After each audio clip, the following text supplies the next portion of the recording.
The clock on the dashboard blinked 11:59 p.m. 1 minute. That's all I had left. My hands gripped the steering wheel as I sped through the empty streets. The city lights blurring into streaks of red and white. The GPS on my phone beeped urgently, directing me to an old, crumbling factory on the outskirts of town. 1 minute. That's how long I had to save her. So let me take you back to where it all began. My name is Ryan, and this is the story of how one night changed everything.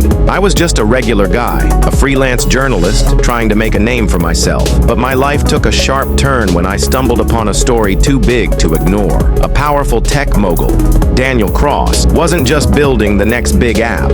He was using it to control people. His company, Next2, had been secretly collecting data on millions of users, selling it to the highest bidder. And when I dug deeper, I found out something even more terrifying. Cross was planning to use this data to manipulate global events.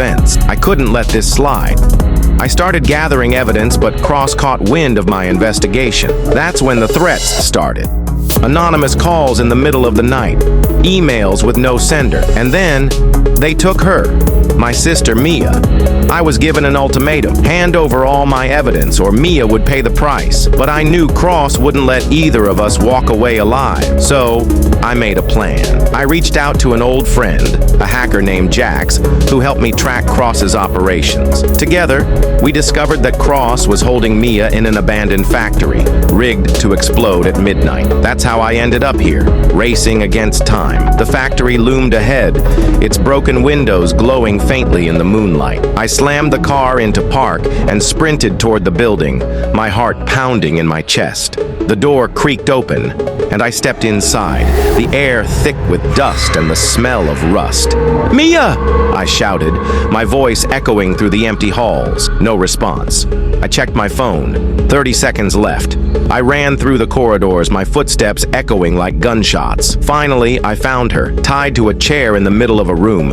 Her eyes widened when she saw me. "Ryan, you shouldn't have come," she cried. I didn't have time to respond. I untied her, grabbed her hand, and we ran. The timer on the wall ticked down. 10, 9, 8. We burst through the factory doors just as the explosion rocked the ground behind us.